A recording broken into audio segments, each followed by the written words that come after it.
Bismillah ar-Rahman ar-Rahim. Ladies and gentlemen, brothers and sisters, friends, colleagues, Assalamu alaikum. Peace be with you all.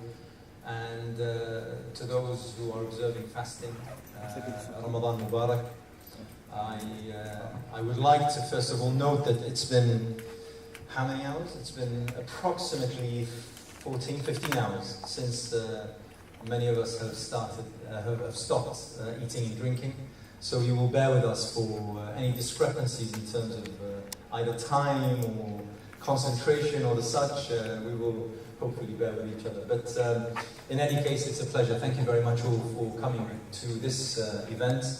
One of the series, within the series of the Brotherhood Foundation Roundtable, titled The Muslim Brotherhood in the Middle East, Between Revolutions, Democratic Transitions, and New Realities.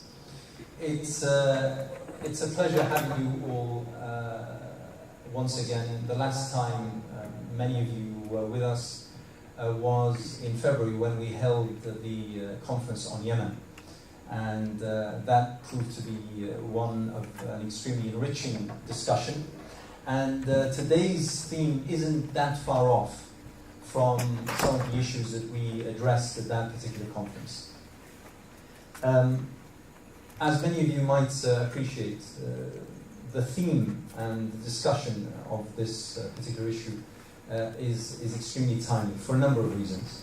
The first is that there seems to be an organized, probably even orchestrated campaign that emanates from the Middle East and is spreading throughout Europe and North America, and has become part of the international political narrative almost, that the Muslim Brotherhood, the ideology of what we call political Islam, Muslims, what they term as being the middle path or middle way Islam, is being demonized, is being targeted, is being attacked, vilified. It's a very easy accusation to make today of any adversary to say, well, they are connected to the Muslim Brotherhood, and that would be deemed sufficient to tarnish and taint their reputation and to deem them as of a negative sort of image in the public realm. And that has led us to try to understand and analyze why this is happening, what are the reasons for this building momentum, and more importantly, what are the implications of this, particularly on a region which only a few years ago we came together several times in order to describe our own euphoria that finally, after many, many decades, probably even centuries, has come to realize that it is its democratic moment. And what was then coined the Arab Spring was a moment of true excitement. It was invigorating, it was refreshing to see, and the Muslim Brotherhood were a very important component of that. But then we saw the reversal of that particular strand of revolutions, and we are now in a totally different reality, which hopefully today, through the discussions and the presentations of our speakers, we'll come to understand, we'll come to analyze, we'll come to try to, once again, understand exactly where it is that we are heading, not only for the peoples of the Middle East, but also us here in Britain and across Europe and the Western world in general. It would be amiss of me not to thank the Managing Director of the Brotherhood Foundation, Dr. Abdullah Farid, who actually puts this event together, as I was occupied doing other things.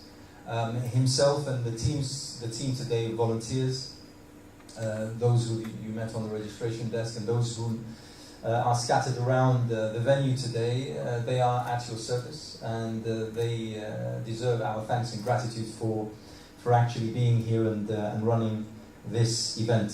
On every seat there is a very brief introduction about the Brotherhood Foundation, about when it was established and what its main objectives and goals are.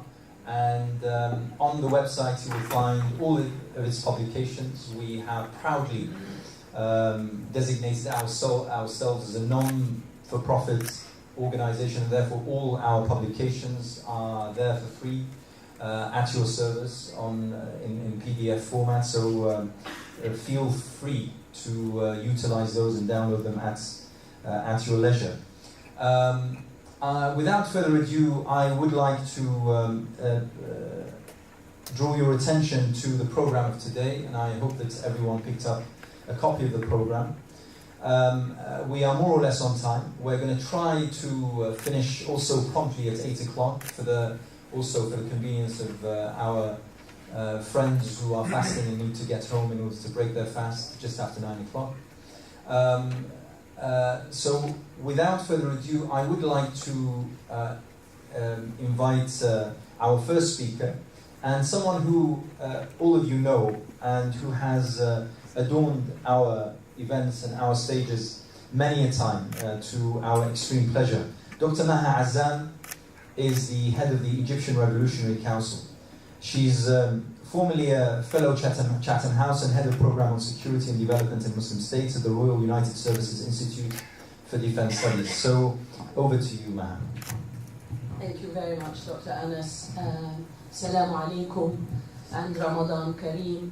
I'd like to thank the Cordoba Foundation for inviting me and for putting together this very timely meeting.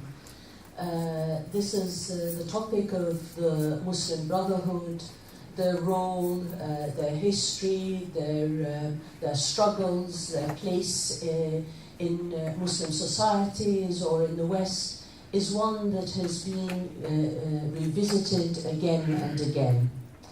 But I believe the challenge today is a particularly pressing one.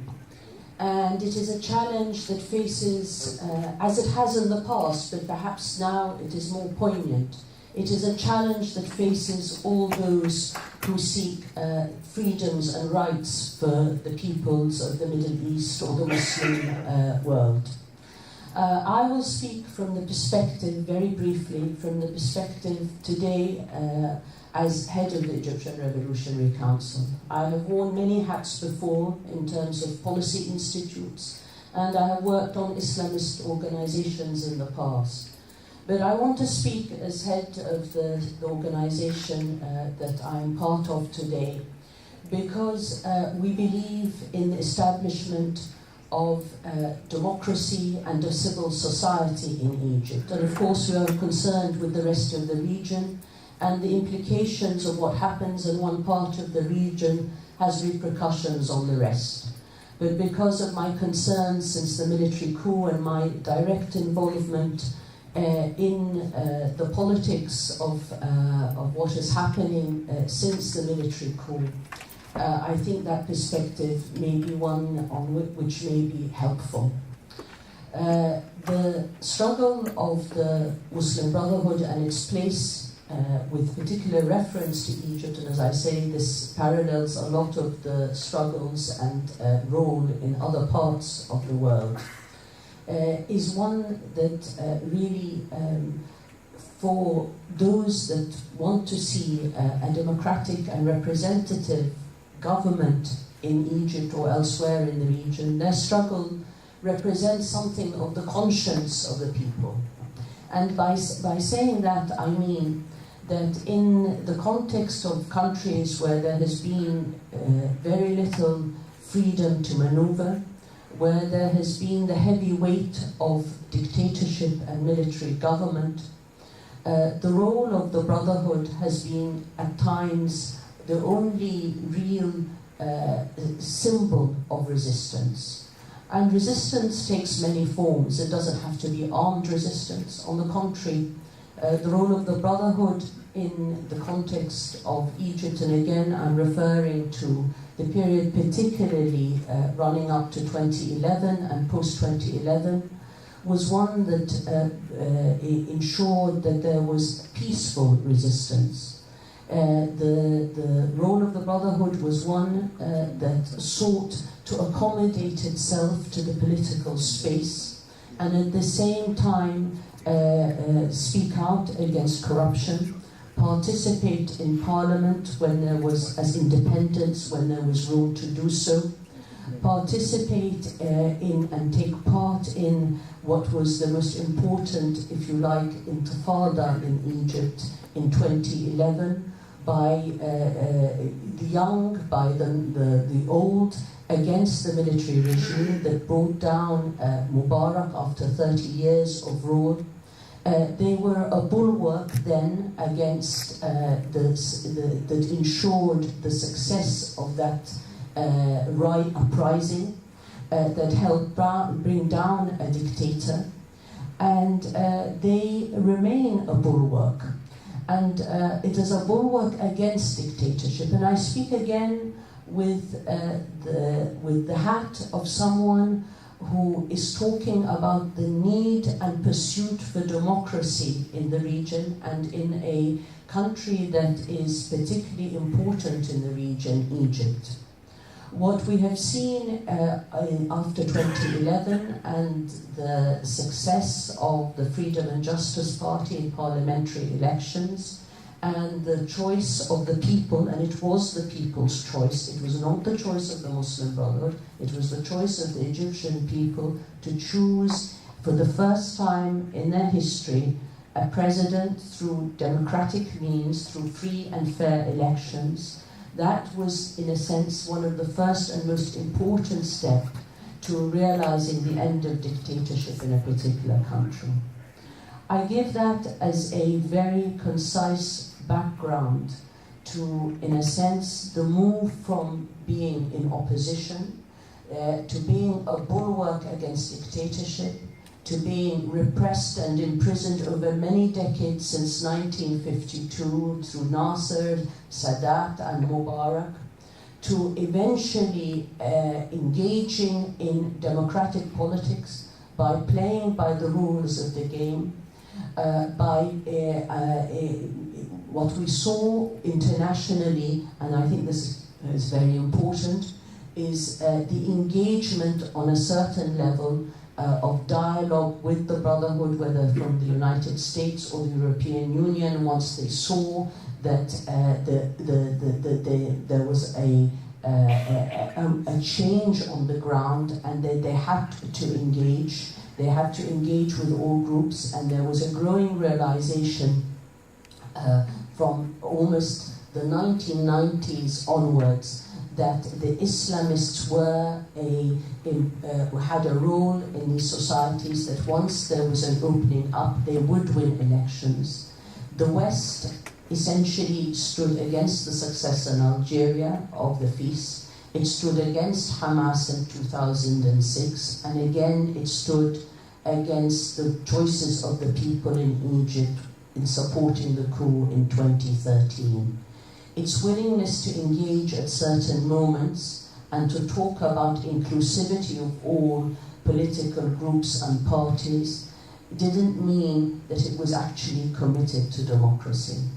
And what we have seen is in a sense, not just a duality or a hypocrisy on the part of Western governments, but what I would call a colluding in the unmaking of the first democratic experiment, real democratic experiment in Egypt in 2013.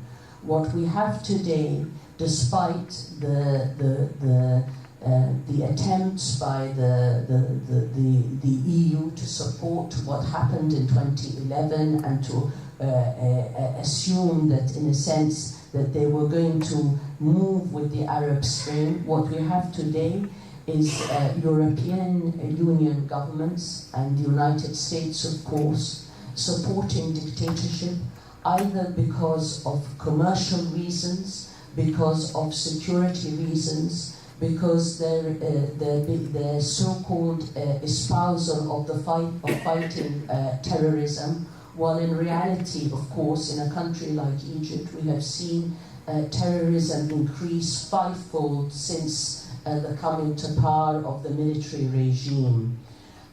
We are in a situation today where the regional powers, whether they be Saudi Arabia or the United Arab Emirates, are colluding with and pressuring their friends in the West to ensure that there is a complete repression of labeling and demonization of the Muslim Brotherhood.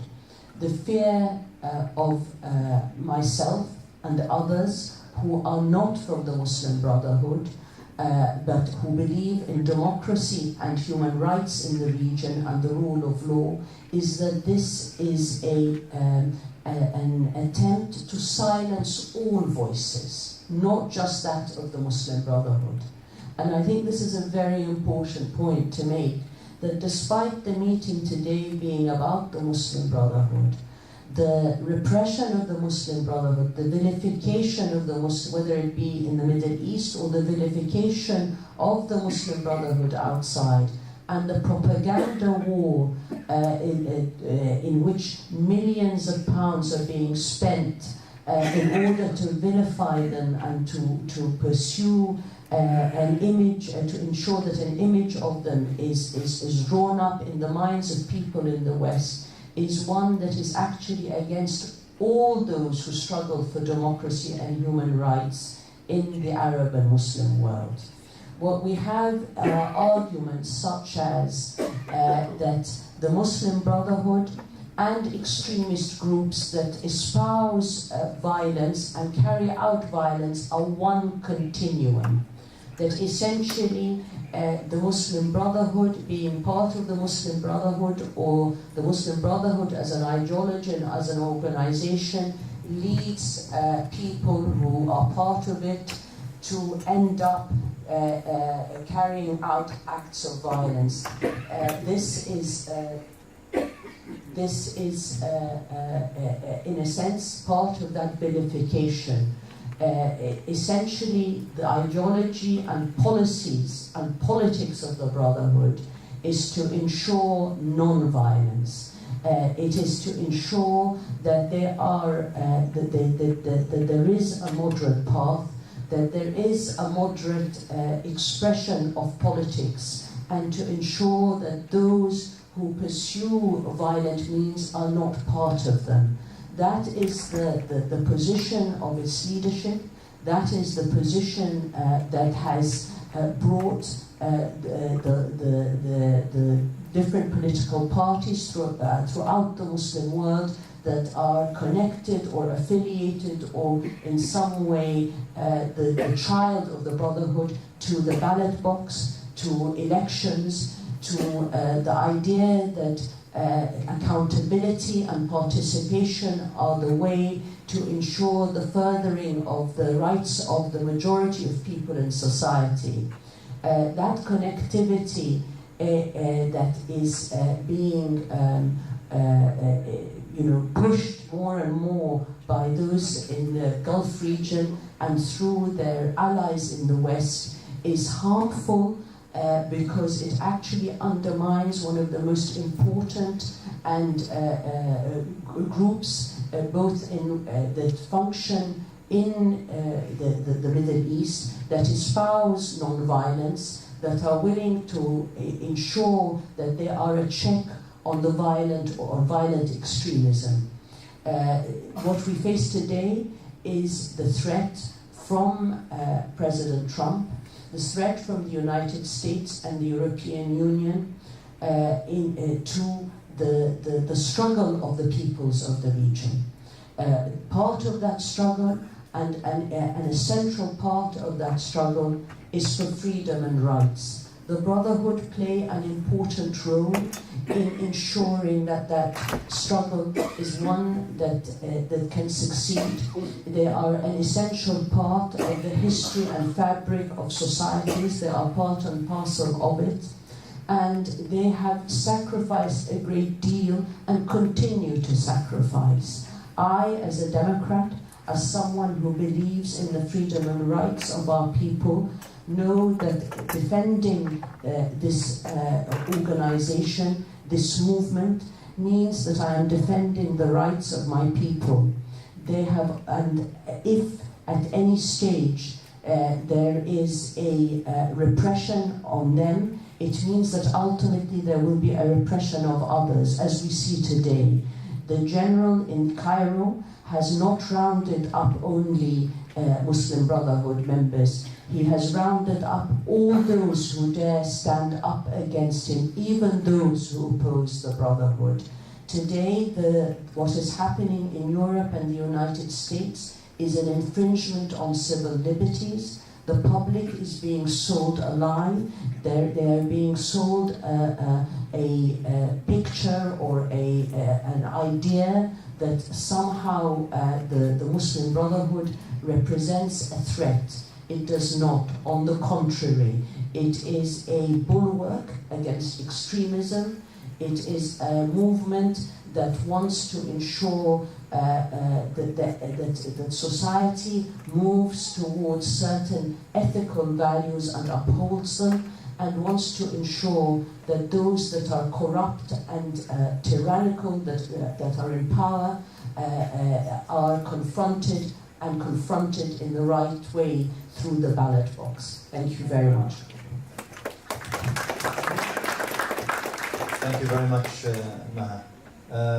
On to our next speaker, Dr. Azzam Tamimi, also well known. He's an intellect, an author, and a commentator, and has written several books, including Power Sharing Islam in 1993, Islam and Secularism in the Middle East, published in 2000, Rashid Ghannouchi, A Democrat Within Islamism, 2001, and Hamas, Unwritten Chapters in 2006. So, Azzam.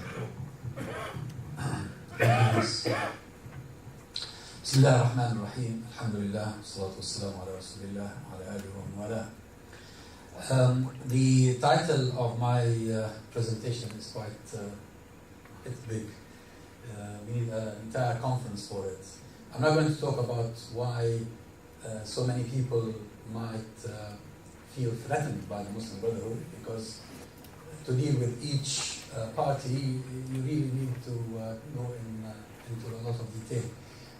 But in the Arab world, it is very clear that the country that feels today more threatened than anybody else by the Muslim Brotherhood is Saudi Arabia. So I'm going to focus on Saudi Arabia. So much has changed in Saudi Arabia since 1946, when the founder, King Abdulaziz, met with Hassan al-Banna, the founder of the Muslim Brotherhood, and told him, we are all ikhwan, we are all brothers. The relationship between Saudi Arabia and Muslim Brotherhood continued to be one of coexistence, of tolerance,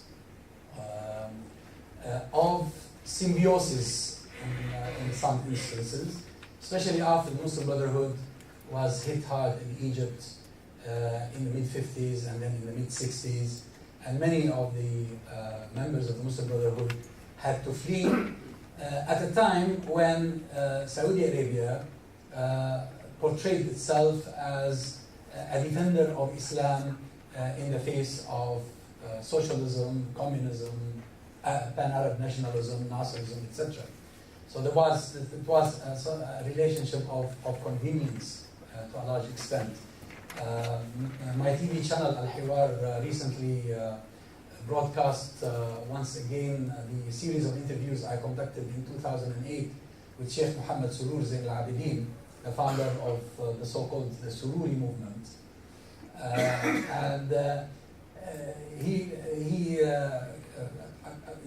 It was very interesting for me to watch myself interview him after 10 years, how much I have changed. He's already passed away, and may Allah bless his soul. But what is important about what he presented, although he left the Muslim Brotherhood quite a while ago, is that the major shifts in the relationship between Saudi Arabia and the Muslim Brotherhood happened after Saddam Hussein invaded Kuwait. Prior to that, there were some tensions, but they don't really count in terms of the bigger picture. What really mattered was the Saudi Arabian decision to invite the Americans to get Saddam Hussein out of Kuwait, and that's when the Muslim Brotherhood, apart from Kuwait and probably some other few places, the Muslim Brotherhood voiced their objection to inviting the Americans, and the Saudis just couldn't accept this. And they also reckoned that their own internal domestic Saudi protests against the invitation of the Americans was related somehow to the Muslim Brotherhood. Although the Sahwa movement, as it is known, or the awakening in Saudi Arabia, was mostly not really Muslim Brotherhood in terms of organization. Though in terms of idea, definitely it's the same idea. And I think this is where and I think this is where eventually, with the guidance of the Emiratis, who had prior experience in terms of security dealing with the Muslim Brotherhood or Muslim Brotherhood quasi-organizations, the Saudis decided that actually the idea the Muslim Brotherhood bear is the source of threat, because whether you have an organization or not, it doesn't matter, it's the idea. And what is the idea? The idea is an alternative to what the Saudis have been claiming all along. And that's why, if I take you back to my introduction, there are others who feel threatened by the Muslim Brotherhood for the same reason, including Iran, for instance.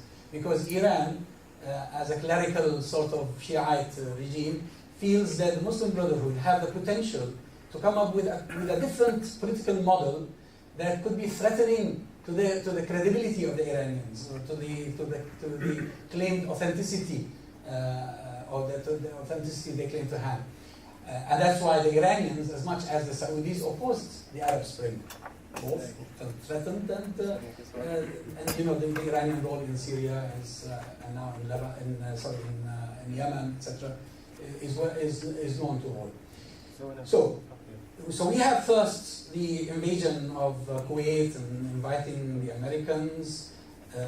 Then we have the Sahwa movement in Saudi Arabia, which led to, in 1994, to mass arrests among young scholars, some of whom are now in prison again, Salman al-Auda and his companions.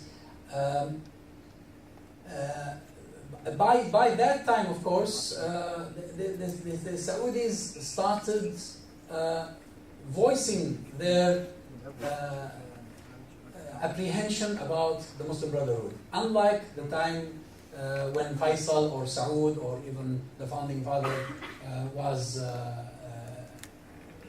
ruling in the kingdom. Now, then after that comes 2001. 2001, 9/11. And 9/11 became an opportunity for these governments to reconsider their relationship with various Islamic movements, including the Muslim Brotherhood.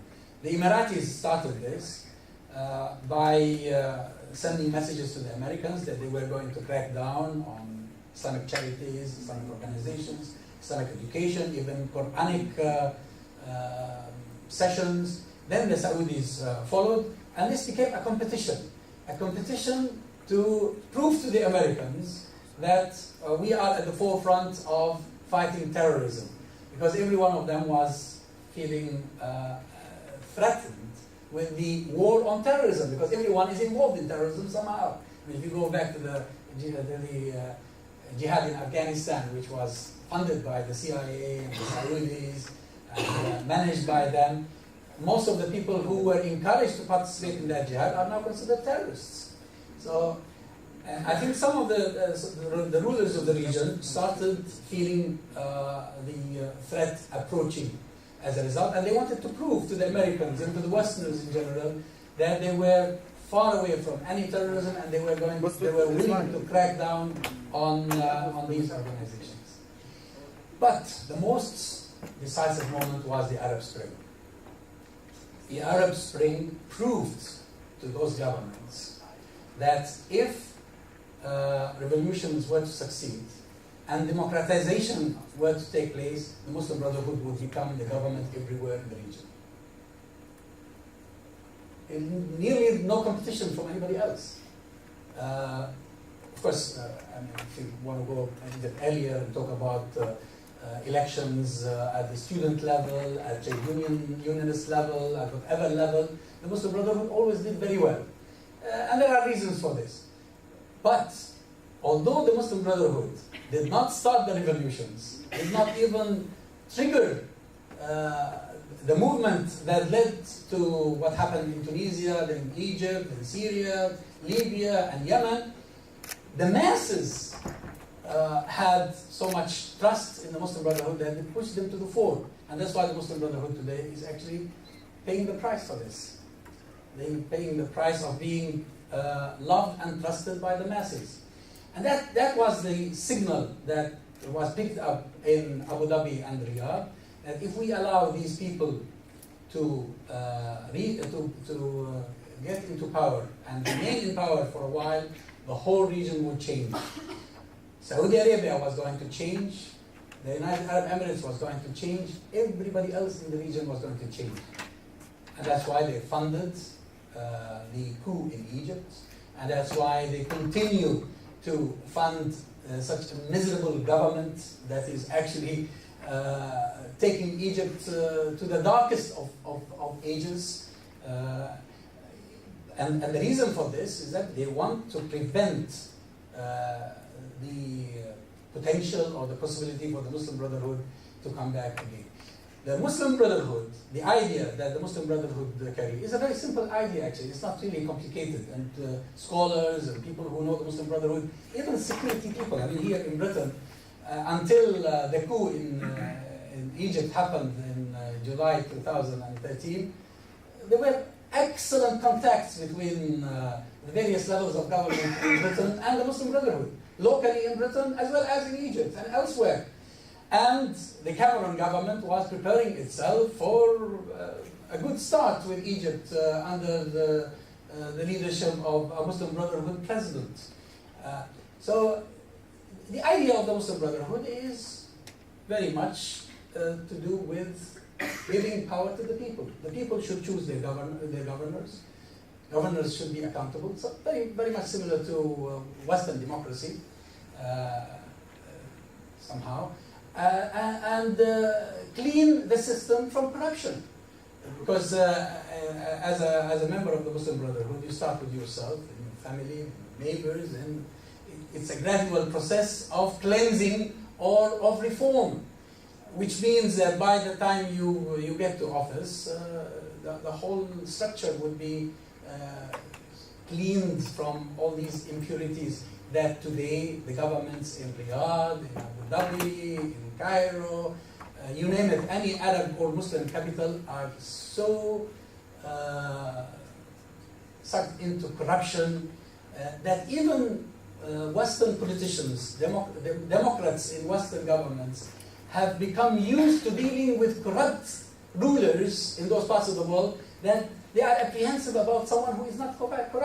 I mean, how can you deal with someone who is not corrupt in Egypt or in Saudi Arabia? If tomorrow you have a democratically elected leader in Riyadh and who is accountable to an elected parliament and who will be questioned about the funds he is likely to spend, you're not going to just buy weapons for the sake of buying them from British or American or whatever factories in the world, because you're going to be an accountable ruler. And I'm sure that people like Theresa May don't like this, because they want to continue to sell weapons to these wretched Arabs, so that the Arabs continue to kill each other. And the Muslim Brotherhood want to put an end to this. And this is something that the royal family in Saudi Arabia hates to see, and probably some of their supporters and sympathizers in the West also hate to see. My time is up. Thank you very much. Thank you very much, Dr. Azzam. And next, we have an Egyptianist. It gives me great pleasure to introduce Dr. Gillian Kennedy. She's a Leverhulme Early Career Fellow, Department of Middle Eastern Studies at King's College, London, and an author, From Independence to Revolution, Egypt's Islamists and the contest for power. So the floor is yours, Gillian. You have a microphone there. If you don't mind doing this, or you can speak this just with some buttons. Many thanks for inviting me. Thank you for inviting me to speak about this topical event. Before I chat about transnational repression, which is my main topic of conversation, I just want to mention what I've been doing for the last 8 months as part of my postdoc, which is related to this topic. I lived in Cairo back in 2012 during my PhD and was doing research all about political Islam and democratization, and it was a fantastic time to live in Cairo.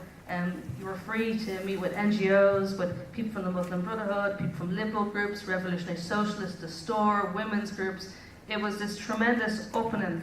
And then I finished my PhD and everything changed and the coup happened. And actually Barbara was my external examiner for my PhD. And then since then I moved on and went back to King's College, and I basically said, well, I can't go back to Egypt. None of us can go back to Egypt to research because it's on shutdown mode. There's no point. After what happened with Giulio, none of us can go back. You can't get interviews with people and you can't travel freely. So I decided that I would start to do a new research project, and that would be under the Labour Home scheme, which is all about basically diaspora groups after the Arab Spring. So while doing this research over the last 8 months, I've been travelling around the UK, meeting various different Egyptian groups, some from a Muslim background, some from a Coptic Christian background. And the same theme of transnational state repression keeps coming up over and over again. So today I want to build on what the previous speakers had, which is a little bit about collusion with the GCC states, but also about how the Egyptian state, what tactics and what tools they've used over the last few years to repress the Muslim Brotherhood, first of all, but actually generally Egyptian dissidents across the whole political spectrum. So what do these tactics include? Well, they include visa restrictions, Interpol arrest warrants, they're a particular favourite of the regime at the moment, asset seizures, intelligence surveillance of Egyptians abroad via embassy functions, as well as pressure in Western allies to isolate the Muslim Brotherhood by either designating them a terrorist group or basically by pressure in Western governments to focus predominantly on trade issues and tourism instead of actually examining human rights in Egypt. This, in a combination with coercively threatening diaspora groups alongside an Egyptian state narrative which frames all critics of the regime, whether it's the Muslim Brotherhood or, as I say, a socialist group, either as terrorists or as enemies of the state. So the point of the strategy, whether it's by a hard coercive approach of arrests or whether it's a soft approach via painting the Muslim Brotherhood as terrorists, the point is basically to delegitimize all political dissidents who are critical of the regime. So it doesn't matter whether they're Islamist, secularist or leftist, it's the same focus. Well, first of all, I just want to focus a little bit on Interpol and how the regime, since the coup, has used Interpol to repress the Muslim Brotherhood. So firstly, how do they do this? Well, Interpol works by a process of red notices. These are distributed internationally. And they're quite a cheap and relatively easy tactic for the regime to use. All they have to do is they just issue a red notice. This might lead to extradition. The notice has a repressive effect. What does it do? Not only does it criminalize a regime critic, but it also damages their reputation, and then it curtails their freedom to travel. So we can see that the state is not only repressing people at home in Egypt, but they're doing it abroad. So political asylums will have to leave and flee after the coup, but even if they go to a safe haven, whether it's the UK or Turkey or France, they still have the repressive state pushing at them to shut them down. And so the state, it issues notices to Interpol which call for the arrest of members. So there's a few examples that I've got. So there's the example of the spiritual leader of the Brotherhood, Yusuf al-Qaradawi. There's also some younger members of the Muslim Brotherhood. So, for example, I interviewed a member called Abdul Raham Ez, who I met recently, and he told me all about his case. He was arrested in Cairo. His family had suffered threats. He now lives in the UK. He told me instance of how, and this is not the only example, I think I've met maybe 4 or 5 different members from not just the Muslim Brotherhood, but also from the April 6th youth group, who will live in the UK and will post something up on Facebook, and the state will then call them on the phone and basically say, if you don't delete that from Facebook or Twitter, your brother or your sister in Cairo or Alexandria is going to suffer some sort of bad fate. Something's going to happen. Their scholarship will be rescinded. There'll be an issue to do with a visa, issue to do with jobs. So it's a constant pushing back. Even though it's outside the borders, it's still pushing back against the opposition from abroad. Another NGOs have pointed this out. So the Arab Organization for Human Rights and Human Rights Watch have said that at the moment the Egyptian authorities are using Interpol quite a lot. This is one of their core techniques since the coup, to prosecute opponents who've managed to escape torture or detention since 2013. So the point being is that the judiciary is not transparent in any way, but even though Egyptians are not getting a fair trial in Egypt, even if they flee, they're still going to be followed by the repressive state. So beyond Interpol, there are actually more direct examples of repression. There's also the issue of asset seizures. So we have pretty much every single NGO that is even semi-affiliated with the Muslim Brotherhood has been shut down and had their assets seized. By the end of 2015, the government has closed more than 480 NGOs because of their supposed links with the Muslim Brotherhood. I met some of these NGOs when I lived in Egypt. A lot of these groups are to do with education and literacy for women and for elderly people. There's nothing extremist about these groups whatsoever. So to shut them down, it's just another technique of the state. So there's also the more indirect forms of repression. There's also visa restrictions and curtailing the right to travel. There's evident visa restrictions in place when Egyptians sometimes go to the embassy. This is common practice now, but it was also common practice from the Mubarak era. So it's an interesting kind of commonality in the pattern, is that the Sisi regime is following the same tactics of the Mubarak regime. Obviously it's a lot worse. So an example, I met Kamal Habawi, who told me a story about when he went to the embassy in the UK to get a visa for his daughter, and the official basically took the passport across the desk and said, well, you won't be going anywhere. And that's a classic example of indirect oppression, that they're using either the embassy or some other link from abroad to diffuse authoritarian practices. I'd love to say this is just a case of Egyptian exceptionality, but it really isn't actually. And over the last few months I've met a few different scholars who are researching Turkey and Tajikistan have seen the exact same patterns of repression, the state using the same tools to do a visa, asset seizures and Interpol red warrants being issued.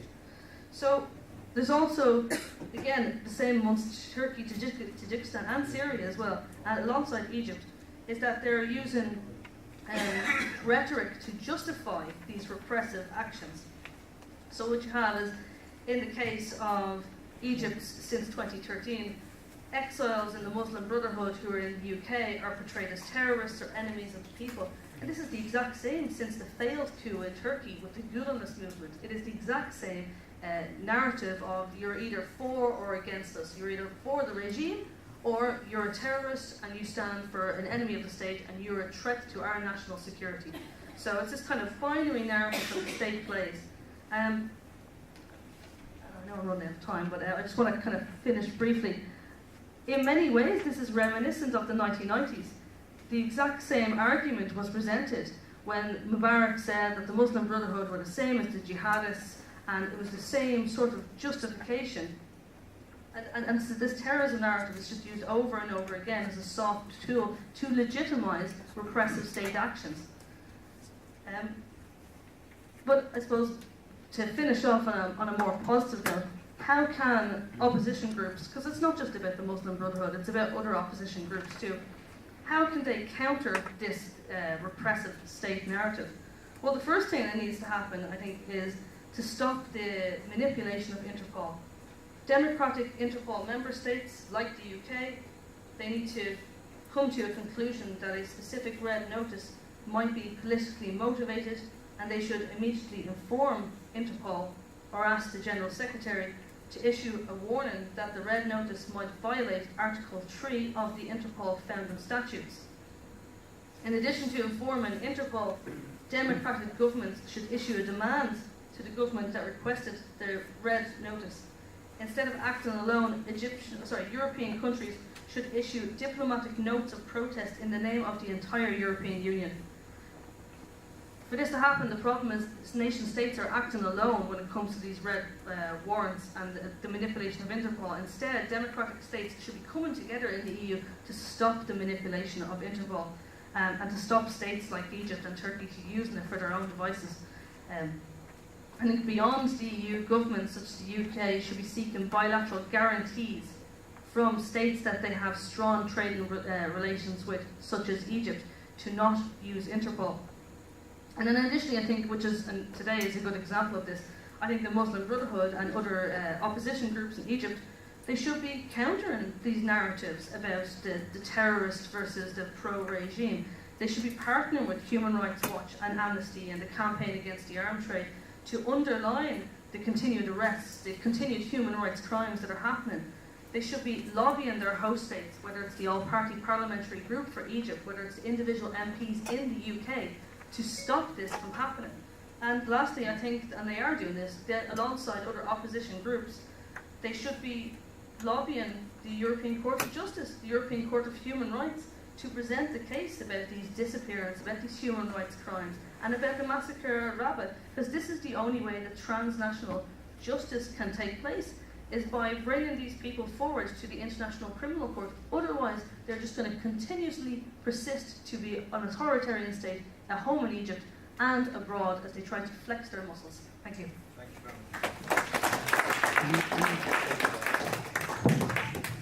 Thank you very much, Gillian. And our last speaker, last but not least, again, someone who's a regular at our events and someone whom I've often described as knowing more about the Muslim Brotherhood than probably many of its own members. Dr. Barbara Zollner is a lecturer at Birkbeck College in London. She's an author of the Muslim Brotherhood, Hassan al-Hudaybi, and the Muslim Brotherhood in Europe, transnationalization. And localization of Islamist movement 2012. Anyway, Barbara, it's all yours. You have that microphone. Thank you very much, Anas, for inviting me. It's very difficult to follow Maha and of course Azzam, and of course Gillian. I think Gillian kind of is very surprising. Surprises always with the detail of information. So thank you for the invitation. The topic I'm going to talk about is the Muslim Brotherhood and its principal orientation towards violence. And in many ways, I'm feeling that I've been thrown a little bit into the deep end. It's a very broad subject, and I don't even know where to start. I think it is fair enough to start with today's situation, and this is already in reference to what Maha said before, and what, of course, Gillian also outlined, namely that the Muslim Brotherhood is, of course, designated in Egypt today as a terrorist organization. It is currently charged of participating in extremist activities, and its leadership, as well as its members, are accused of inciting political violence against the state. I kind of lost track how many members, associates, and leaders of the Muslim Brotherhood are currently in prison, but we're talking about tens of thousands. So these are not the odd ones out, and in fact, if we okay, this is the non-PC what I'm saying now, but I say it nevertheless. If we compare the situation during the Morsi government, which has been accused also of using its power to then implement a state of violence, if we compare that to today's situation, we have by no means as many political prisoners sitting in Egyptian prison during the time of the Morsi government compared to now Abdel Fattah al-Sisi. So we have so many, the prisons at the moment are full, they're bursting full, and of course the reports of Amnesty International or of Human Rights Watch are mind-boggling readings, which on gruesome readings. Now, in my presentation, I will focus on particularly allegations against the Muslim Brotherhood and the accusation that its principal orientation supports violence and extremism. I will try to explain in maybe not quite as the depth I wished to, the rationale for these arguments, but also critically assess whether there is any solid evidence for linking the Muslim Brotherhood as an organization, overall organization, to violence and extremism. When I say overall as an organization, I do know by means challenge, or I do think that there are, at least on the fringes of the Muslim Brotherhood, and also currently in prison, debates going on about whether it is strategically, whether the Muslim Brotherhood needs to return to violence, but as an organization overall, and particularly coming from its leadership, the Muslim Brotherhood does, in my view, not incite violence and does not incite extremism, even though there might be some on the fringes, particularly in the lower ranks of the Muslim Brotherhood, who do play with the idea of violence again, but the question is, are they pushed towards this position? Overall, my focus is entirely on the Muslim Brotherhood as an organization, and not specifically on the Freedom and Justice Party or the Morsi government. I throw it out immediately. The direction I'm heading into is that it is overall my view, my contention, that selective and then decontextualized references to the Muslim Brotherhood's historical past are then conflated with today's realities.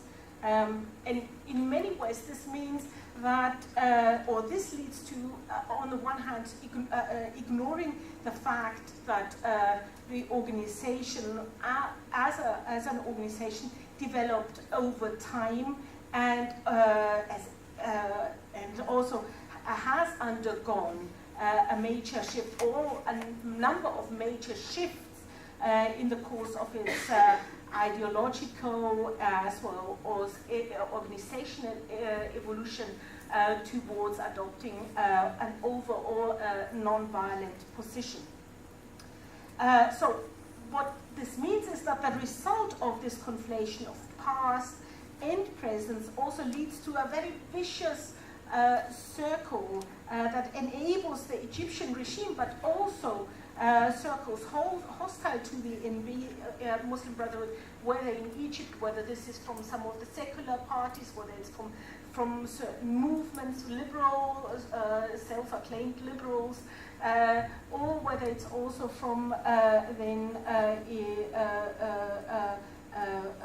regimes in the Gulf, to reject any assurances of the Muslim Brotherhood's leadership or its members regarding then its non-violent nature and the non-violent nature of the non-violent nature of its political message or its engagement. So, even though the leadership consistently, ever since the 1970s, 1980s, 1990s, and today, consistently said we condemn violence, we condemn certain violent attacks, extremist attacks, as they are as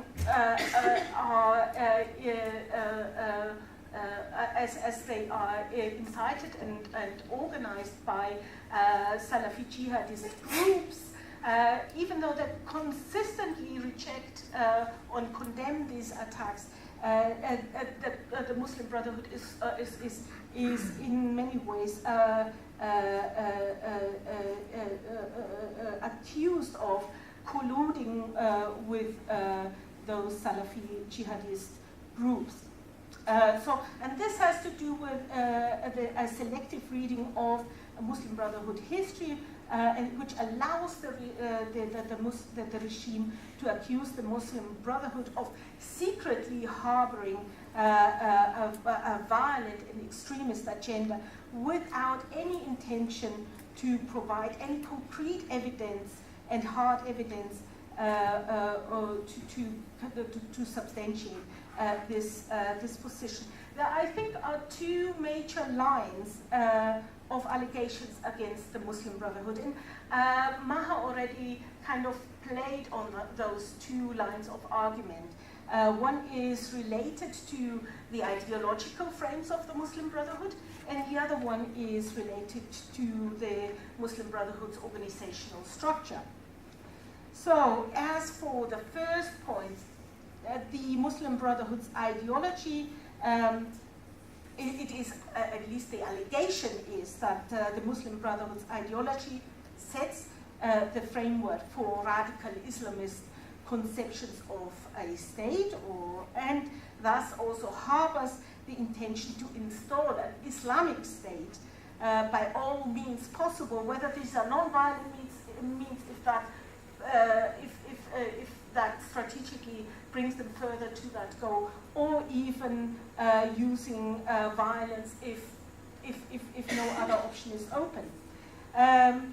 Linked to this argument is the view that the Muslim Brotherhood's ideological frame is defined by radical Islamist thought, particularly as brought forward by thinkers such as Sayyid Qutb, who admittedly was a Muslim Brotherhood, and focusing with Sayyid Qutb particularly on his work, Ma'alim fi Tariq, his milestones. So this line of argument focuses on the ideological frame of the Muslim Brotherhood and specifically on the ideas of Sayyid Qutb. The position is that Sayyid Qutb remained a central figure for the Muslim Brotherhood's religious and political identity. So in the same breath, it is pointed out that Sayyid Qutb had a marked influence on ideologies of extremist groups since the 1970s, including groups as Takfir al-Hijra, or the Gama al-Islamiyya, or even Tanzim al-Jihad, and the various successive movements leading up to Al-Qaeda, or even then further to ISIS. So there is this genealogical line drawn from Sayyid Qutb all the way through to Al-Qaeda and ISIS today, and its various subgroups, of course, as they also operate in Egypt even today, in particular Sinai region. So true is, and this is where history is conflated with reality. True is, Sayyid Qutb is, of course, or he was a member of the Muslim Brotherhood, and he is, of course, still remembered by many Muslim brothers as one of them, as he is venerated by the Muslim Brotherhood. His writings are not dismissed per se, but so that there is a certain element of the Muslim Brotherhood still remembering and holding true to Qutb, but the emphasis on of the Muslim Brotherhood leadership in particular is on the context when explaining the undoubtedly, and I think there are radical elements in Sayyid Qutb's writings, particularly in Ma'alim fi Tariq. So the emphasis of the leadership is particularly on the context when explaining the undoubtedly radical idea as expressed in Ma'alim fi Tariq.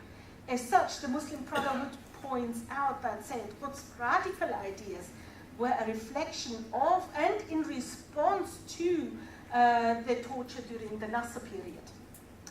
And so it is seen by the Brotherhood's leadership as a response to the fact that Qutb had to endure torture in the course of his imprisonment. This interpretation of Sayyid Qutb's work thus relativizes, or the Brotherhood leadership's interpretation of Sayyid Qutb's work relativizes the relevance of his works for the strategic development of the Muslim Brotherhood, particularly its political ideology since the 1970s. So while it pushes the political relevance of Sayyid Qutb's work, Ma'alim fi Tariq, into the background, it gives more room to then focus on other elements of Sayyid Qutb's work as an author. He is, of course, also the author of Quranic commentary, and of course also his work, Social Justice in Islam.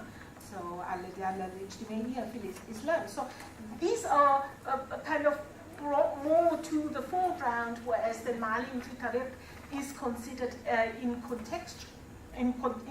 contextual terms.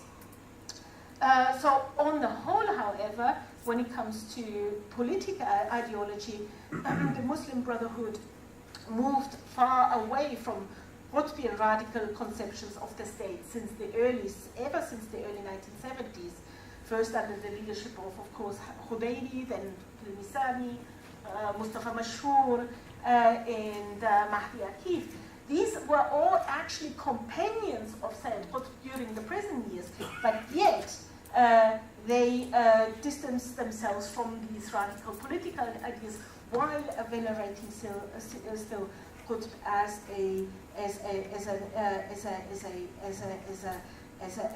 a brother.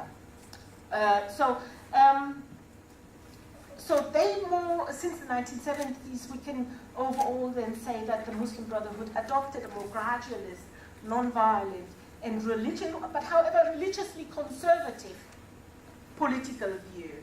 So, and perhaps not a religiously conservative view when I'm saying that might not be always to the liking, particularly of course, secularists and liberals. Understandably somehow, but that doesn't necessarily mean that we should not give credit to the Muslim Brotherhood in terms of having a legitimate political voice. And I agree here with Maha. So the second line of argument, and I'm running out of time, focus on the strategic positioning, the Muslim Brotherhood's strategic positioning within Egyptian polities. And the allegation here is that the organization secretly has control over a military wing, and that the accusation that there are organizational links to extremist Salafi jihadist organization. And part of this argument, or this line of argument, is that the Muslim Brotherhood in the past had a military unit, and that is of course undeniable in the 1940s, and particularly in the late 1940s. Of course, you can't deny that the existence of the Nizam al-Khas in the late 1940s. And of course, we cannot deny that during certain periods of the Muslim Brotherhood's past, that the Muslim Brotherhood also developed or at least had links to radical subgroups within its umbrella, such as the so-called Organization 1965, which was of course headed by Qutb's leadership. However, nevertheless, if we kind of, and I've become quite personal now, if we, for example, read the work of Pargiter on the Muslim Brotherhood, and her major argument is that the Muslim Brotherhood, harbors violent and extremist ideas, and has a secret organization under its umbrella. All she can do is refer to the 1940s and refer to the early 1960s as evidence for that, but she can't give anything more current and hence there is again nothing concrete there. Another link to that, however, is also the final line of argument, namely that the Muslim Brotherhood's hierarchical structure, and particularly its recruitment and selection process or program, installs a system of not only loyalty to the Muslim Brotherhood's leadership, but also installs a system of internal secrecy.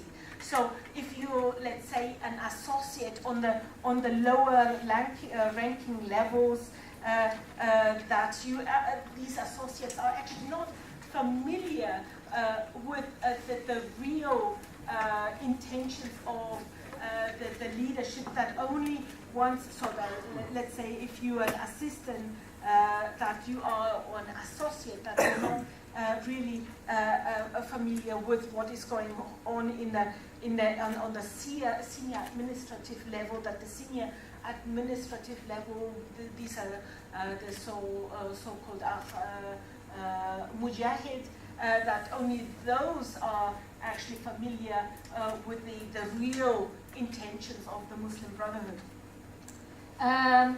Of course, there's undeniable. Okay. Your idea of solution. Yeah, then we stop there. There is undeniable that such a hierarchy and such a recruitment and selection process program actually exists, and that the Muslim Brotherhood also used this in order to keep alive and organizationally alive throughout the 1960s, 70s, 80s, and 90s, or even today. It is very important to the Muslim Brotherhood to be able to continue to run as an organization. But again, and yes, there is of course also an element of secrecy in there, since we cannot, as an outsider, really look into the intentions of the top leadership. But that in itself cannot be seen as evidence of extremism or violence. I mean, there is no tangible evidence there. With this in mind, Thank you very much. Thank you very much. Okay, now is the time for a discussion. Of course, I mean, it goes without saying, I want to thank all the speakers today. I think that we've covered quite a broad spectrum of the topic. An analysis from within, regional sort of politics, and a look at Egypt particularly being the focal point of the issue of the Muslim Brotherhood today, and then obviously from an academic perspective into the questions regarding violence and otherwise, and obviously Gillian also touched on the issue of human rights and the crackdown on concept of dissidence. So we have about 20-25 minutes to discuss. We have a roving mic. Where's the roving? The roving mic is there, so wait for the mic to come to you when I point to you. Please mention your name if you're affiliated to anybody, and if your question is directed to any one specifically of the panelists, please make your questions brief. I'd rather you didn't make any statements, but if you must, then make it extremely brief. So I have Wayne over there, and I have Dr. Shayal, and I have a gentleman here, and I have Father Suleiman. So we'll start with this, and then we'll do another round. So, Wayne? Assalamu alaikum. Moin Yassin from Global Vision 2000. I've just come back from Jerusalem, and quite a great experience, but shocking what I saw about militarized occupation. Now, this is related to the panel. Think tanks have a duty, like my own, to ask the right questions. I don't think the discussion has done justice to the topic that you've put on the table. And I'll be very specific. Yeah, I mean, you have contextualized the issue as in Muslim Brotherhood as being the problem. Maybe it should be the opposite, that the Eurocentric and Anglo-American Zionist power structure is the problem. I think one or two of the speakers hinted at it, but they didn't even expose the dimensions. It's like an onion, the layers of that power structure. And I'm sure there are reasons for that.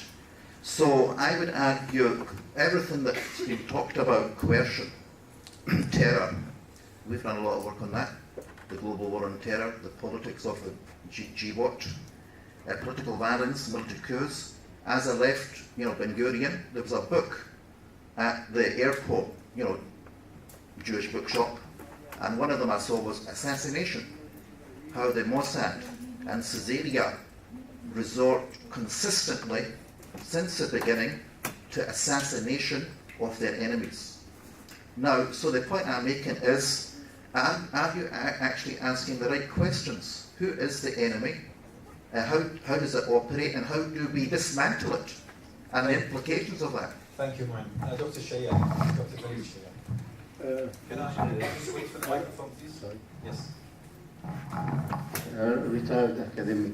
The idea of demonization of Ikhwan started in the 40s after they supported the struggle of Palestinians to defend their lands against the Zionist movement, which ended by capturing Palestine and taking it from them. And the idea was to accuse them that they are preaching violence. And what, if you take the record of Ikhwan, you can find only 3 violent events took place in Egypt. And these were committed by one member of Ikhwan and 2 ex-members. 3 of them acted deliberately without any instruction from the Jama'ah. Since then, there was no act of violence, and all what happened after that was falsification and false accusations without, as the lecturer said, no concrete evidence of anything. And the last of that was in October 2013, when there was a very fishy explosion happened in one of the police stations, and no one till now is found to be guilty or put to trial. And the coming day came the vice prime minister saying declaration of Muslim Brotherhood as a terrorist group. And the following day, the prime minister himself was in a press conference, was asked by Kona correspondent, was that a political or it was a judicial decision? He said, no, it is political decision. So far, you find a unique situation.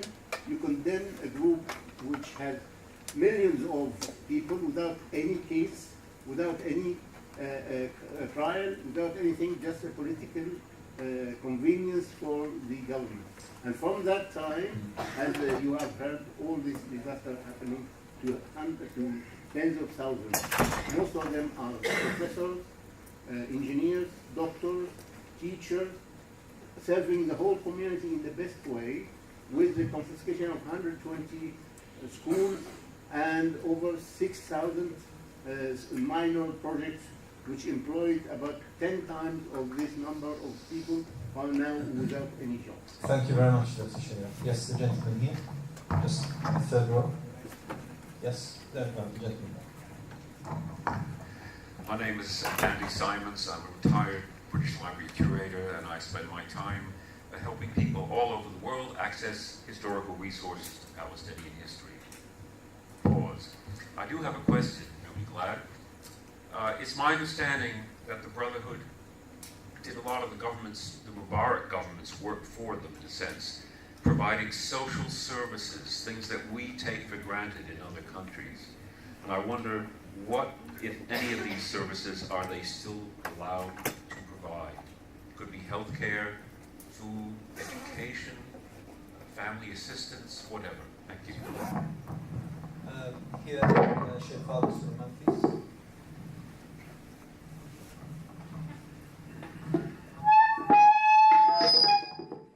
Okay, just a very quick point for accuracy. Barbara, you mentioned, you compared between Sisi's political prisoners, who are in tens of thousands in numbers, and Dr. Morsi's political prisoners. At the time of Dr. Morsi, there were some political prisoners who were imprisoned by SCAF, not one was imprisoned by Dr. Morsi. Dr. Morsi did not release them. SCAF being the Supreme Council of the Armed Forces. Exactly. After Mubarak was toppled, SCAF took over for a year and a half, and they imprisoned some political activists, actually. The other point is about Said Qutb. Actually, Said Qutb wrote, he's a playwright, and he wrote in religion also very artistically, so his writings need interpretation. If you're radical, you'll be very happy with his writings. If you're moderate, you will also be very happy with his writings, because the one who reads is the one who interprets. Thank you. Thank you very much. Okay, let's come back to the panel. Let's address the issues that were brought up. If you can move the microphone away from the speaker. So we'll do a quick round, and then I'll come back to the floor. So Barbara, do you want to respond to some of the comments that were made specifically regarding what Father has just said? That's the microphone. Yeah. I slightly disagree. There were reports in 2014, in 2012, which indicated that there were, and I know that some people might not like this to hear this, but which indicated that there were that the Muslim Brotherhood ran some prisons and also did have torture chambers. In Egypt, yeah, I was like Gillian at that time in Egypt, and it's always hard to believe, or it's always hard to assess as an academic at that time to what extent press reports are correct or not correct, but certainly there were reports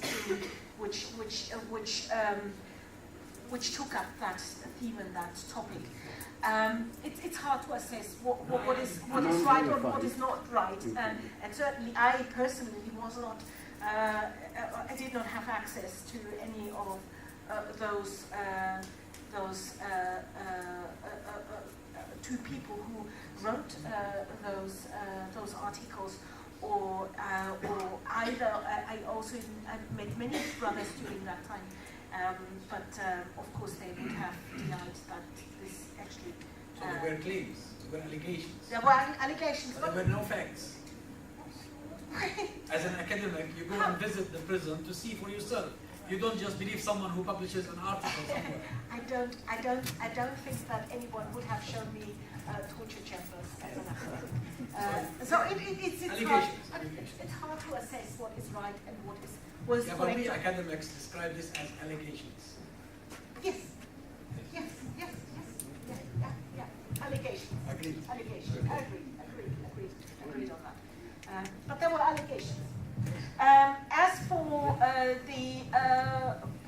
point on did the Muslim Brotherhood provide social services or Mubarak social services? Well, yes, the Muslim Brotherhood, of course, had an extensive social welfare program, and this was part, or the East, particularly the Guidance Council, saw this part of their remit. But did they collude with the state, or is this an indication that they colluded with the state? Absolutely not. In fact, the Mubarak regime was unable to provide social welfare services, and this is where Muslim Brotherhood, to a major extent, stepped in for strategic reasons, or whether they did it out of the purity of their heart. That is to be debated, but they did provided these services, no doubt. Okay, Maha? Let me briefly just touch on a number of things. First of all, on the issue of violence. Let me say this. There seems to be a desperate, and I underline the word desperate, attempt to find evidence to undermine the Brotherhood. There is a complete imbalance in terms of, on the one hand, a group that espouses peaceful opposition and a desperate attempt by their detractors, by their opponents, to scrape the bottom of the barrel to try to find evidence. And this happened also during the attempted report on the Brotherhood here that was pushed by Saudi Arabia and the Emirates to put the Brotherhood on a terrorist list, or to show that they were connected to violence. I attended more than one meeting where experts were asked about this, the position of the Brotherhood regarding violence and so on. And I can tell you, they were clutching at straws. And one of those straws is the one I mentioned, where there is somehow some continuum, that somehow the ideology may lead certain people to violence. So let me add, those that turn to violence have either splintered from the group, as happened historically with groups all across the world. You will have individuals and small groups splintering and following a path that is not accepted by the organization. The organization, which is made up of millions throughout the world, affiliates and supporters and so on, want to turn and have turned to the ballot box, and their leadership says no to violence. Do you have splinters and individuals in Sinai and elsewhere? Yes. And they themselves, these splinter groups and extremists, will actually condemn the line of the Brotherhood and say that it is wrong, that they are not willing to use self-defense or turn to violence. So I think we're actually, in a sense, not focusing on the whole, on the organization. We're assuming that some of these splinter groups represent the organization, which they do not. I think briefly on the issue of welfare, yes, the Brotherhood carried the weight, a huge weight of some of the social welfare schemes and provided to society. The clampdown in Egypt today has affected all NGOs, all of civil society, and the Muslim Brotherhood, which are central to that, have been hit very hard, and therefore the social welfare schemes that benefited the poor and the needy have obviously suffered. There is a clampdown, a strangulation of all those that work independently and wanted to serve the poor and the needy, and there is an attempt again, I think beyond Egypt, to ensure that the Brotherhood's influence and work, real social welfare work, is somehow stopped or inhibited. Thank you. Yes, I just want to add about, well, not really add, but it's not really about violence. I didn't witness any violence during the Morsi period. There were allegations, but I did witness them, and I think you have to be self-reflective on the 1 year of governance.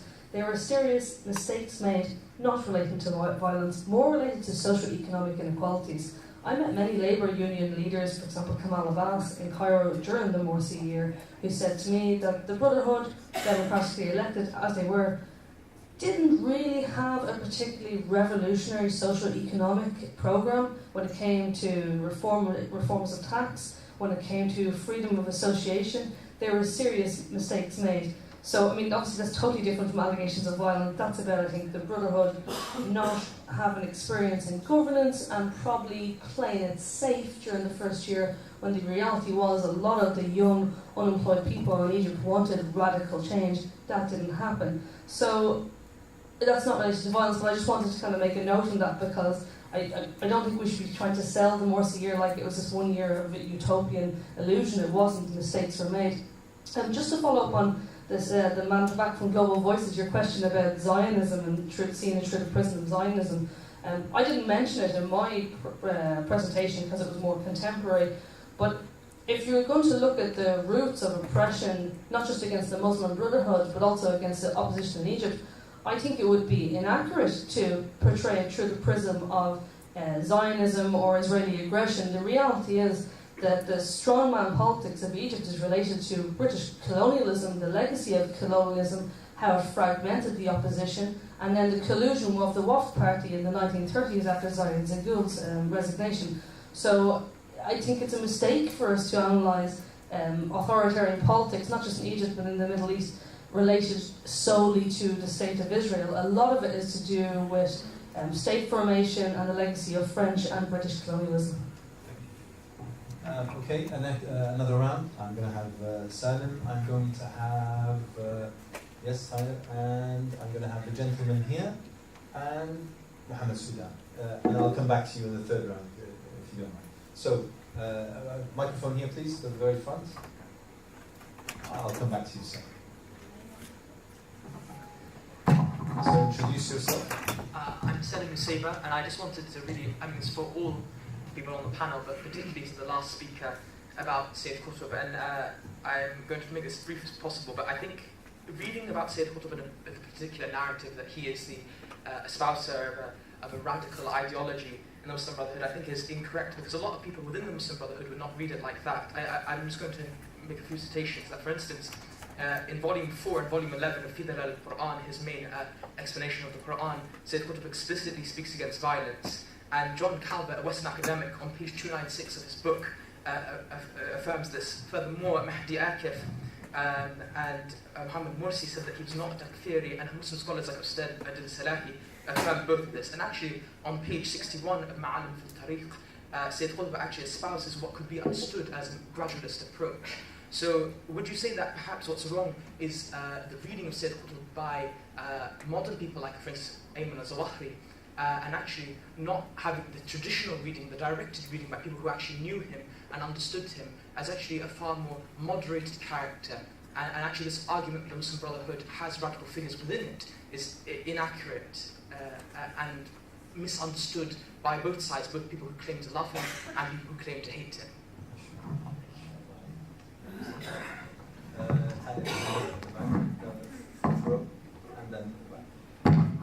Thank you very much. Taner Don from TRT World. My question is to all the panelists. One sentence is enough. If you would advise the Muslim Brotherhood, what would you tell them in order to act strategically and in order to use different methods? A, to the people, to the members in Egypt. B, to the Muslim Brotherhood members in diaspora. Thanks. Thank you very much. And then in the second row.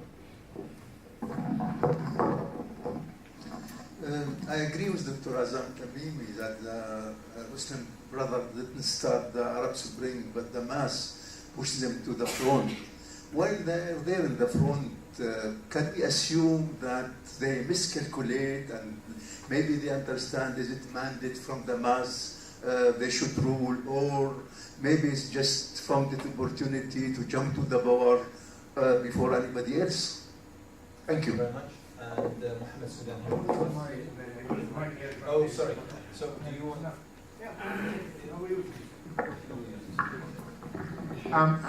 First of all, I was a member of the Freedom and Justice Party for a later secretary and a senior member of Muslim Brotherhood in Egypt. I've been in the jail many times in the era of Mubarak. First of all, if I comment about if the Brotherhood has no experience about how to rule the country, this is not true. What happened in the era of Mubarak was 30 years. He was in the beginning, has no experience. Even he was the deputy of the president for a few years, but that takes some time. That's number one. Number two, a lot of the Muslim Brotherhood, they were MPs in the era of Mubarak, and then they were doing very good job while they were MPs. And then some of them, they've been in the government after the revolution. And I believe that they were being attacked by the deep state. They've been attacked with the counter-revolution. They've been attacked with the scare themselves because they want to fail them. They want to down them from the first minute because they're surprised when Dr. Morsi being elected as the first elected civilian president. And then there were a lot of obstacles against them. Even the West were not satisfied about that. Egypt has a civilian, democratic, highly educated, real election re-elected the first time in Egypt since a long time. This number one. And number two, you said that Muslim Brotherhood, they were engaged to torture the people. They have their own prison. I want to clarify this because really you don't have enough information about this. After Morsi became in office, everyone in Egypt belonged to the former regime, belonged to the intelligence, all intelligence in Egypt. They were against the Muslim Brotherhood. They are not satisfied about this. And then they start to work. They hired the thugs, 350,000 thugs, to be against the Muslim Brotherhood. They attacked them. They fired all the headquarters of the Muslim Brotherhood in Egypt. They destroyed all the headquarters of the Freedom and Justice Party in Egypt. And if you were there in Egypt, you will see that. I myself, I lost the main headquarters in Alexandria. They fired them, and the police was there happy with this. The police and the army, they helped the thugs to fire our headquarters. And then we have a young people try to defend this against these thugs. If you think that this is torture, it's not torture, it's self-defense. But we failed because the police were supporting them. That's the point. And then after that, we have only one headquarters in Alexandria. It was saved till the end, just before the coup. And they fired them, helping, supporting with the police in front of our eyes. No one can do anything. This is what happened. If I'm defining my place, my home, and you say that I'm torturing the people, no, I was defining them with rocks. That what happened. And also those people were being paid. They were attacking our headquarters, either the Freedom Justice, either the party or the quarter for the Muslim Brotherhood. They were being paid by the army or the general intelligence or the police in Egypt. Thank you. Last thing, just 1 second.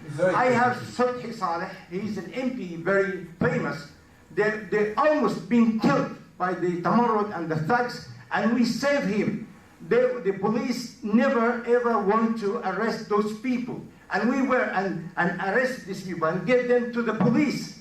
The police, after a few hours, released them. That what happened. I have a long story. If you need to talk about this, I have a lot of stories I can talk about this. Thank you very much. Thank you very much. I need to come back to the panel. We are running short of time, so I'm going to come back to the panel. Hopefully the responses will be brief. But essentially, Barbara, it appears that you're under attack. But I'd like you to address what our young academic here, who's sitting for his GCSEs, and he asked that fantastic, brilliant question, Salim. And then I'd like all the panelists to comment and to answer Tanner's question. It was fairly direct and very, very specific. So over to you, Barbara. Yes. Sayyid Qutb, is he a proponent of radical ideology, or is he misunderstood? Both, actually. Both. I do think you need Ma'alim fi Tariq, milestones, does contain ideas which are, I think, quite dangerous, to be frank.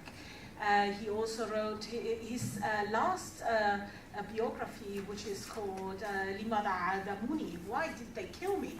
I mean, he's very outspoken in that, and he doesn't beat behind the bush why he is, that are really radical. He does frankly say that he had the intention to build up a guerrilla group, which also had tried to collect weapons to then eventually go against the state. But he admittedly admitted in the same book that this was only a very small cell and that they were far away from that future project. So is Sayyid Qutb, did he have radical views, and did they come to the fore during his prison years? Yes.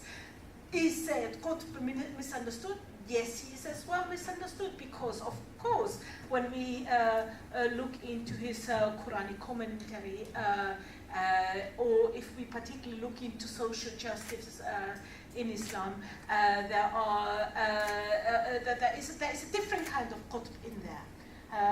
One which tries to and in fact, when we look into whether it's unfortunately Mahdi Akif passed away last year, but Mahdi Akif, I had met him many times, and he was very close to Sayyid Qutb, and but nevertheless he was speaking in very high terms about Sayyid Qutb, but at the same time he said, well, we need to contextualize Qutb. We need to see that the Qutb which brought forward radical ideas was suffering. He was going through hell in prison, and that this led him to adopt a more radical tone. But I think Ma'alim fi Tariq is not his major work, and it is not his only work. It's not his only work, and it's certainly not, I think, his major work. And I should say about to Muhammad, I do agree with you in many, many respects, and I think also what you witnessed is probably, you know, in retro, we sometimes can't. Today we're sitting here in the comfort of a conference room where we don't see violence right in front of our noses and faces. And I would not know how I, as a person, would react if I was to see violence just right in front of me, or my friends or my family being affected by that kind of violence. But I think we have many other occasions where we can talk about your experiences, and I think we should take the experiences of people who were members of the Muslim Brotherhood or the Freedom and Justice Party, or who still are. We need to talk to them, actually, because I think many academics write their books about the Muslim Brotherhood without actually even making the slightest attempt to meet and talk to Muslim brothers. They just talk about them, but actually not with them. Thank you. To answer your question, well, I think the only thing the Muslim Brotherhood need to concentrate on at the moment is repairing the damage within their own households. As a result of the major blow dealt to them, there's been division, there's been disagreement, and that needs to be worked on. The Muslim Brotherhood, in my opinion, is the only Arab political organization that is capable of leading the Arab streets forward. And they need to get ready for the next wave of revolutions. The next wave of revolutions is coming very soon, and they need to get ready for that. But you cannot be ready unless you repair the damage. There's been so much damage, and much of that damage can be repaired internally. And they need to bring back to their fold the members who have left or have been sacked or whatever, because you need every one of them. Most Muslim Brotherhood members are highly educated, highly experienced, and they are all great assets, and that's, I think, that should be the focus. Now, regarding whether the Muslim Brotherhood jumped on the wagon, I don't think it had anything to do with jumping on the wagon. This is a revolution that was triggered by the youth. The youth, the new generation of youth wanted change. They couldn't bear it anymore throughout the Arab world, and not just in Egypt, because it started in Tunisia. But then, after a while, you need organized structures to lead that process of change. And the Muslim Brotherhood happened to be the most organized structure anywhere, in any Arab country, by the way. Yeah, we can talk about which choices the Muslim Brotherhood probably should not have made, where they should probably, this is what we call in Arabic ijtihad. You make an ijtihad, you make a choice, and it turns out later on that it wasn't the best choice. But that's not something to vilify them, or just happens in politics. But focus on this. This is the important point here. And including the guys you talk to and they criticize the Muslim Brotherhood for whatever they criticize the Muslim Brotherhood. What happened to the Muslim Brotherhood is exactly what happens to a girl walking in the street and somebody rapes her. You don't ask any question until you punish the rapist. Until you recognize the crime. There's a crime of rape here, committed by Sisi, funded by Abu Dhabi and Riyadh, with the silence and the collusion of the Hippocratic West. This is the crime. We have all to agree that this is the crime. If not, then we will be blaming the girl. Why was she walking in the street? Why was she alone? Why was she wearing a short skirt? Nonsense. None of this should come into discussion. If people didn't like the Muslim Brotherhood, they should have waited until the next election and voted them out of office, like they voted them into office. But for most of the critics of the Muslim Brotherhood, who cheered when Sisi killed our brothers and sisters in Rabia, they cheered. On the 30th of June, they took to the streets to give him license to come and kill the people who were elected. That's the crime. Anybody who participated in giving the coup in Egypt legitimacy, if they criticize the Muslim Brotherhood, I'd say to them, shut up. You are part of the crime.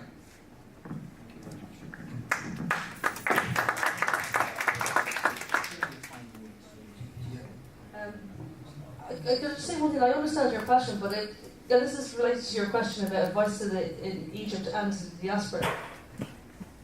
Looking beyond the Muslim Brotherhood, clearly, if there was a democratic free election, they would win it. They are definitely the most organised group, but they have to learn how to power share. That is essential. When you talk to groups on the ground, Revolutionary Socialists, Al Dastur, it is so important. Even those younger breakaway groups like Tahir al-Masri, Abdul Fattah, Hamdi Sabahi, these people who, yes, they... My sister, they all refused to participate. Morsi invited them. They all refused to participate. Can I just say one thing? He invited them, but symbolism matters. Things like, for example, making a vice president a woman, maybe more female representation. These are the sort of things which we might not think they matter, but they matter to secularists, they matter to liberals, they matter to socialists. It's about showing the opposition that you are a power-sharing government. I believe that the Muslim Brotherhood are a democratic organisation. I'm not in any way vilifying them. What I'm saying is, I think when it comes to the optics, I think they have a bit of a PR problem, to be honest, in Egypt. And I think that they need to work on it. And I think that younger groups and younger Muslim Brotherhood members particularly recognise that, and they need to learn to engage that. And I think the diaspora has a role in that too. I understand the anger related to Tamarod and basically colluding with the Sisi regime. But if the Muslim Brotherhood consistently stays in a persecuted mindset, they will never ever be able to build a coalition to counter the authoritarian state. And that is the only way out of the current quagmire that we're in at the moment. There's a lot there to refute and to argue against. Let me focus on just a couple of things. The issue of the year of Dr. Morsi and the mistakes really doesn't hold water. Honestly, it doesn't. A president elected in free and fair elections was not allowed to complete 1 year in which everyone conspired against him. The outside world, the judiciary, the media in Egypt, the biggest propaganda campaign against him from the private media and the funding of the Gulf states, the security sector, the police that wasn't willing to police properly and wanted chaos, the outside world and the regional powers, the Emirates and Saudi Arabia and Israel, that is the closest ally to Sisi today. And of course, there is complicity there on the utmost level. To say that there is criticism because that came from trade unionists or from political parties, that mistakes were made. Every democratic government makes mistakes. Every single democratic government, even successful leaders in the West, when there is an assessment of what they've done after they've left power, there will be mistakes and there will be issues that will be a part of a good legacy. Egypt is no different. there is somehow a very different criteria that is used to assess the Morsi year. A very short-lived year, a year in which, as I said, the military was still very much in control and everyone colluded against him. The facts need to be seen for what they are. On the issue of the Muslim Brotherhood and what it should do. The Muslim Brotherhood, I think, Gillian, you said, has to get out of its persecution mode. It's not in persecution. There is real persecution happening. It's not in persecution mode. The Muslim Brotherhood participated in a very real way in Egypt when there was an opportunity and the political arena was open to them as it was for others, and they played fairly by the rules of the game. They are literally now being persecuted like others, not only the Muslim Brotherhood. I think some of the facts that we heard here today are also need a little bit of a correction.